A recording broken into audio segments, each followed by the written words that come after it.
Assalamualaikum warahmatullahi wabarakatuh. Perkenalkan, nama saya Muhammad Ihsan Ramadan. Saya dari kelas TI 4311 dengan NIM 12011944247. Di sini saya akan menjelaskan tentang GDP di Indonesia pada tahun 2020.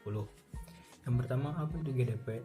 GDP merupakan singkatan dari Gross Domestic Product atau dalam bahasa Indonesia dikenal dengan Produk Domestik Bruto, merupakan nilai pasar keluaran total sebuah negara yang merupakan nilai pasar semua barang jadi dan jasa akhir yang diproduksi selama periode waktu tertentu oleh faktor-faktor produksi yang berlokasi di dalam sebuah negara. GDP dijadikan acuan dalam menentukan pertumbuhan ekonomi dari suatu negara. Jika GDP bertumbuh terlalu cepat, maka bank sentral negara tersebut, dalam hal ini Bank Indonesia, akan meningkatkan suku bunga yang ada untuk mengimbangi laju inflasi yang terjadi, seperti harga barang dan jasa yang meningkat tajam. Namun, apabila GDP tumbuh secara lambat, maka hal yang dihadapi oleh masyarakat salah satunya adalah resesi, yang bisa memicu pemutusan hubungan kerja oleh perusahaan secara sepihak. Hal ini juga berimbas kepada daya belanja masyarakat dan juga pendapatan bisnis. Pertumbuhan ekonomi tersebut merupakan salah satu masalah klasik yang dihadapi oleh negara-negara berkembang, tidak terkecuali Indonesia. Bagi negara Indonesia yang masih merupakan negara berkembang, pertumbuhan ekonomi merupakan salah satu tujuan yang harus dicapai dalam pelaksanaan pembangunan. Menurut Badan Pusat Statistik, negara Indonesia dalam 3 tahun terakhir ini, yaitu pada tahun 2018 hingga 2020, mengalami angka pertumbuhan ekonomi yang cenderung menurun. Konstruksi atau penurunan ekonomi Indonesia ini mencapai angka sebesar 5,32% pada kuartal 2 di tahun 2020, dan ini merupakan penurunan GDP terbesar sejak kuartal pertama di tahun 1999.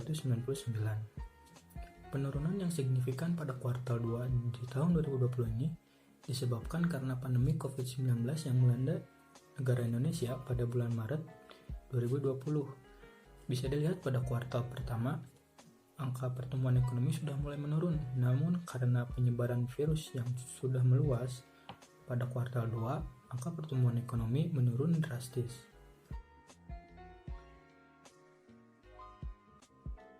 Pertumbuhan ekonomi dari segi permintaan sangat dipengaruhi oleh consumption, di mana consumption itu mempengaruhi lebih dari 56% dari produk domestik bruto atau PDB.